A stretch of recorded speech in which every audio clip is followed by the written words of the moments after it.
Earlier this year, I made a big mistake, and in today's video, I'm finally correcting that mistake. So what happened? Well, earlier this year, I decided I wanted to expand my maple syrup operation. I want to start producing more maple syrup. And the first thing I had to do was to purchase a larger evaporator pan. Basically, you collect the sap, put it in this evaporator pan over a hot fire, boil off the excess water, and concentrate that sap into syrup. It's kind of simple, but it's kind of complicated at the same time, but that's the basic premise. So I started looking online. On Amazon, I found a 2-foot by 4-foot evaporator pan, a flat pan, meaning no dividers, made by Garvey, advertised as 304 stainless steel, for $200. I thought, all right, that seems like a good investment. How could I go wrong? Well, I bought that pan. It sat on the workbench for about a month, and I got to questioning the quality of that steel. After doing a little bit of research, I found that I could purchase a chemical reagent test kit, put a drop of this on the surface of that steel, and depending what color that drop changed or turned color to, that would determine what grade of stainless steel it was, whether it be 200 all the way up to 316.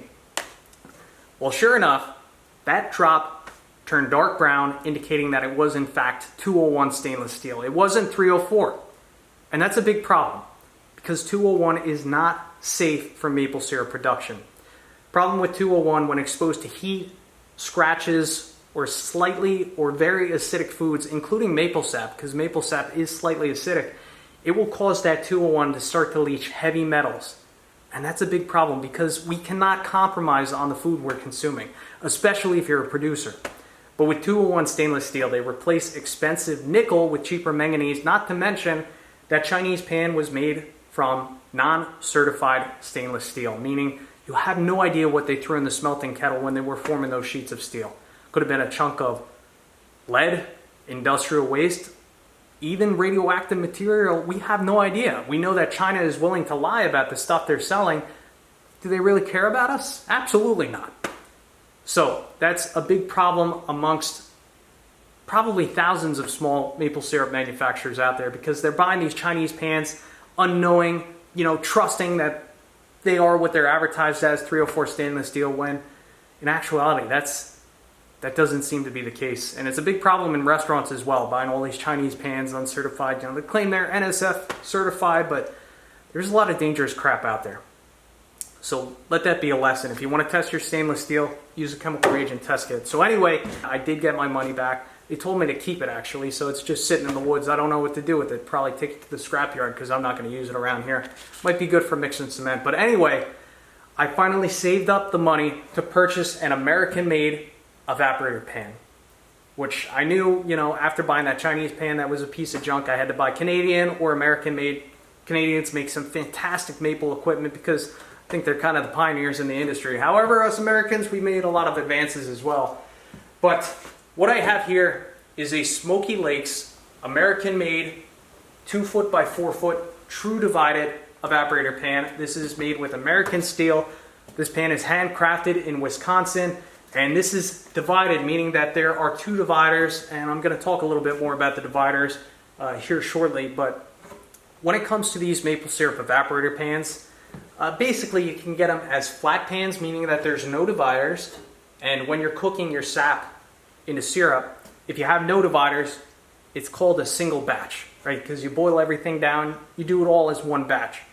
With the divided pan, it's nice because you can flow sap into one corner of the pan. It has to go through these dividers. There's little holes in the corners, and by the time that sap reaches the other end of the pan, there's actually a thermometer gauge that screws on, but it actually thickens, and it will turn to maple syrup at a certain point, and then you can draw off that syrup.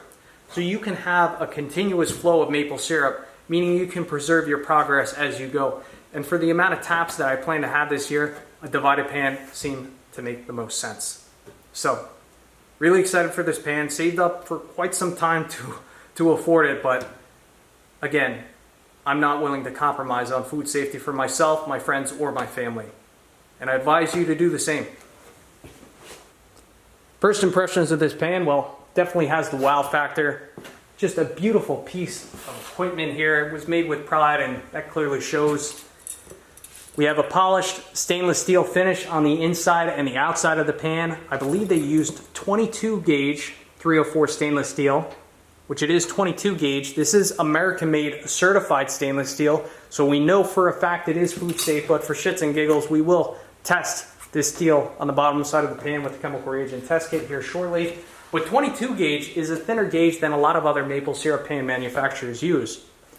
It's thinner, and the benefit of a thinner material is the heat transfer between the fire on the other side of the pan to the sap in the pan is actually more efficient. I like that there is a folded lip edge.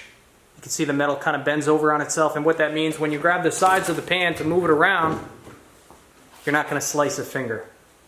Another little detail, if you look at the side of the pan, there's almost a very slight bend, and that actually marks the 2-inch mark.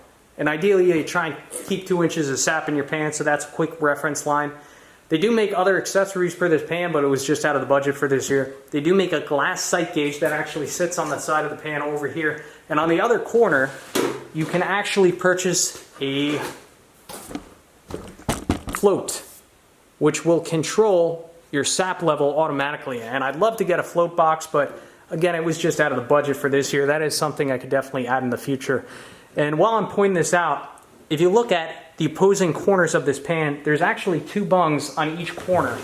And, you know, there's bungs on each corner, I believe, for that float box, if you want to add that in the future, or just to give you some adjustability.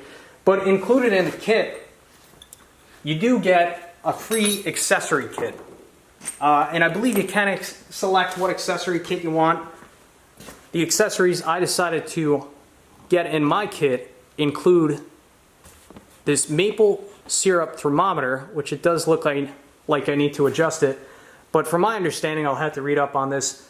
Basically, this threads into this bung over here, and I know I don't have the camera in focus, but that bung actually angles down, so the tip of this thermometer does sit in the sap even at a 2-inch level, which a lot of manufacturers don't understand, that you have to have that bung for the thermometer angled, but Smokey Lakes, they get it.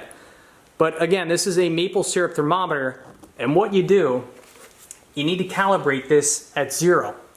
Now, I'd imagine the first boil, we're going to fill this pan up with water, and when that water in the pan starts to boil, well, we'll adjust this arrow to 0. Now, maple sap turns to syrup when it's 7 degrees above the boiling temperature of water, and that boiling temperature will vary based on the elevation that you're at. So we'll first boil water in this pan, adjust this gauge to 0, and then when I am boiling sap, when it hits 7, that's about the right temperature when I can start drawing off the sap, which I will have to check that with a hydrometer, but that gets you probably 99% of the way there. You just have to do some small tweaks at the end. Also included in the accessory kit, we have this 304 3/4 inch ball valve. They do have their logo on the handle. That's really nice. And then we also have a nipple for this 3/4 inch valve. And then we also have 2 bungs for the other ports on the opposite corner of the pan. We'll just have to plug those bungs up, and hopefully I'll add the float box at some point in the future, but that's optional, not necessary.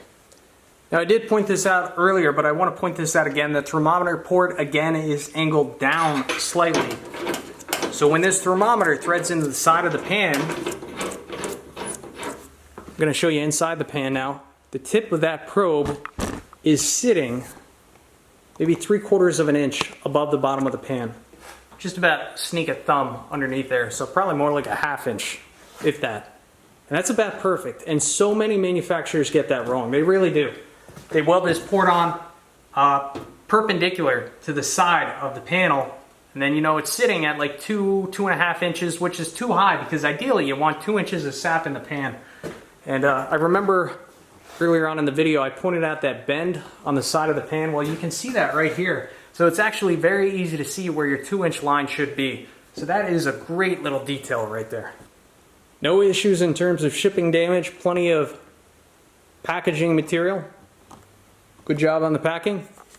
So I think the final thing to do here is let's flip this pan over and we'll test it with the chemical reagent test kit and just again verify to ensure that it is in fact 304 stainless steel. I have no doubts in my mind, but it's always good to verify. Trust but verify. Another nice detail, even on the bottom of the pan where it's going to see all this hot fire, it's actually polished mirror finish, which is nice because that means when it's the end of the season and you want to clean the carbon off the bottom of the pan, because this is polished, it doesn't really give much for that carbon to really bite onto. So what that tells me is it should be quite easy to clean the bottom of this pan at the end of the season. So here's our grading chart for our reagent test kit. Let's put a little drop on the surface. Give it a couple minutes. See if it changes colors. Should stay that light green color.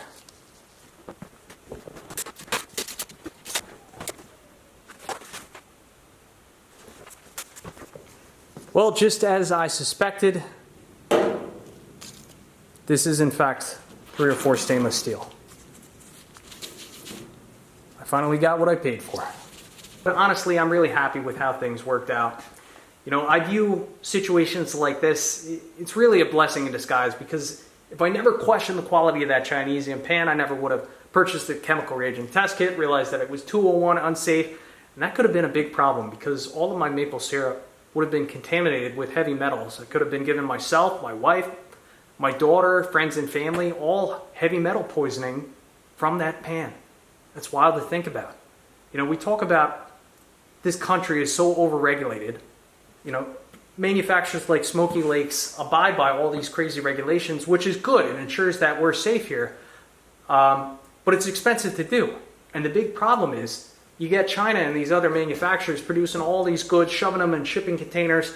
They're unregulated. Well, they claim that they're regulated, but they're not tested. They're not verified. They ship them in these containers, send them over here, and you know, they get sold the next day online. And it's a huge problem because it puts manufacturers like Smokey Lakes at such a disadvantage, because most average Joes, including myself, you know, we're going to go for the $200 pan over the $600 pan initially, until we wake up and realize that was stupid. So I don't know what the answer is. You know, the problem is these big companies are making so much money, and then they pay the lobbyists, people in the government, oh, just look the other way. No need to look in these containers. No need to test them all.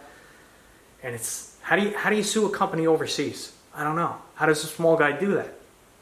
I don't know. They do it that way intentionally, I think. But it's a mess, but that's kind of how things are. You have to be smart about what's going on in the world, and that's how it is. So that's the end of that spiel. Anyway, what I'm going to do with this pan, I'm going to throw it back in that cardboard box. I'm going to keep it safe for now because the next big project I have coming up, I have to build the evaporator, the firebox that supports this pan. And now that I think about it, that Chinesium pan that I have in the woods, that'll be a perfect mock-up pan because it has the same dimensions. So I'll use that when I'm welding together the evaporator. But stay tuned for that video because that is a big build coming up here very shortly. I want to do it right. Fire insulation blanket, the fire brick. I want to have a forced air blower, 8-inch diameter chimney. It's going to be a real nice build. Anyway, I'd like to thank you for watching. Big shout out to Smokey Lakes. Check them out. Make good stuff here in the States. Support them. Thanks for watching. Catch you on the next one.